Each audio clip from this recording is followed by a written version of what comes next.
We're exposing a nasty new scam that hits you where it hurts, your family and your wallet. These predators know you'll shell out when the safety of a loved one's at stake. They'll target parents, even grandparents. So how can you protect yourself? A former con artist is letting us in on their secrets. Here's ABC's Neil Karlinski. I was at my office at work and I got a phone call on my cell phone. He says, "Do you have a daughter or a son?" I said, "Yes, I have a daughter." It was 11 a.m. when Luann and Betty Ann's world was shattered with a single phone call. And he said, "Oh boy, there's been a terrible accident, 4 cars at an intersection. Everyone's unconscious." Now I'm panicking. So, I'm freaking out. He said, "What kind of car does she have?" And I said, "It's a Kia." He goes, "Oh yeah, there's a Kia here." Terrified, they jumped into their own car and headed out, desperate to get to their daughter.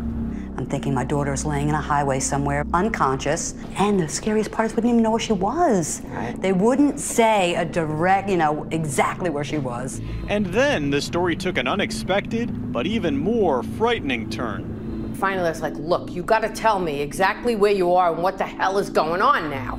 Then his whole demeanor changed. And he was like, "Now you wait a minute." Now she was white as a ghost. Okay, we have her at gunpoint and we're gonna kill her if you don't give me $1,700. I never felt terror before in my life.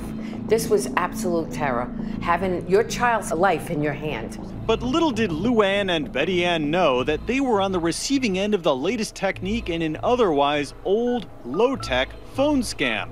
Con artists claiming to have kidnapped a loved one to make you pay up. 25 million Americans lose more than $2.5 billion to fraud each year, and phone scams, which account for a big chunk of that, have been surprisingly successful for decades.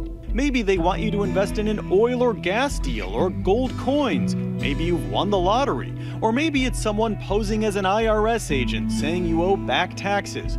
Whatever the pitch, these con artists are like top-notch salespeople, and they're extremely effective. The crush or the kill is emotionally driven. It's not logic. Meet Jimmy, a convicted con artist. No. These are dangerous people you are on the phone with. Okay? Make no bones about it. I am a dangerous person on the telephone.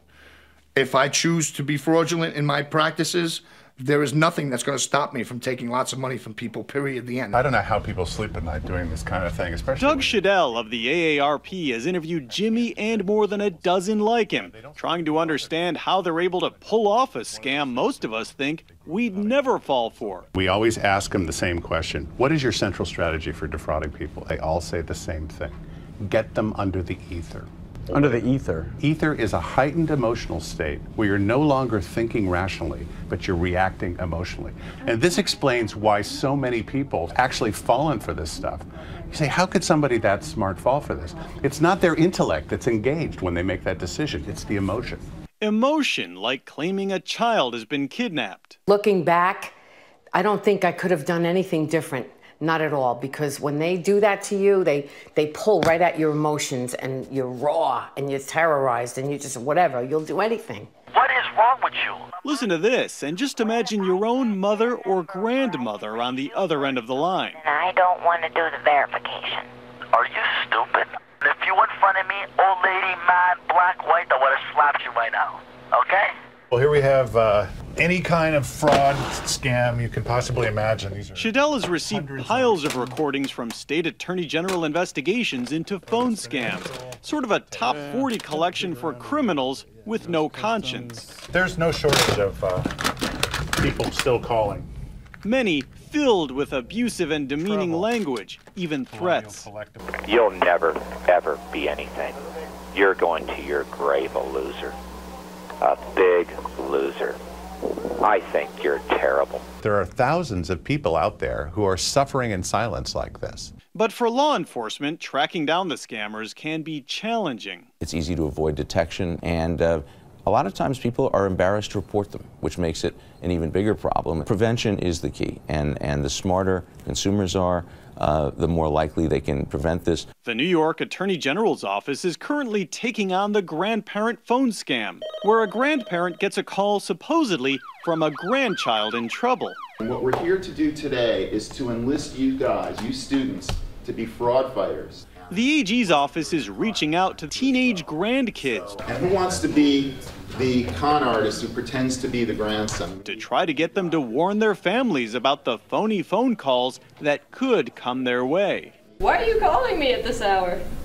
Grandma, listen, I need your help. Investigators say they're up against crooks who have no problem tugging at a person's emotion to rip them off. I think that there is really no sense of propriety about what these people do anymore. It suits them to get people more upset. This is all ready for that. All right. Betty Ann and Luann say they were lucky to be together when that phony kidnapping call came in. While Luann was on the phone with the scammer, Betty Ann frantically tried to call their daughter. At first I called and there was no answer. And I called again. I said, where are you? And then finally I get a text back, I'm in class. What's wrong? I was in the middle of a math class about to take a test.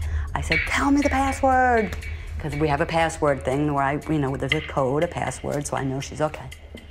Then once I knew it was a scam, I hung up on the son of a bitch, excuse my French. Me, I got upset and then I got angry. Because I'm like, who's doing this to my mother? Why is someone doing, who are you to do this to my mother? This is my mother, this is my family. They filed a police report, but doubt the callers will ever be caught, which is why they've asked us not to use their full names. And I would think they'd never get me. How are they gonna get me? I've been around, I'm too smart for that. But they got the info they needed and used it against me. Investigators warn, even if you keep your doors locked and passwords secure, crooks want into your life. And sometimes they're just a phone call away. It's a happy ending. That's the best part, thank God. I'm Neil Karlinski for Nightline in Seattle.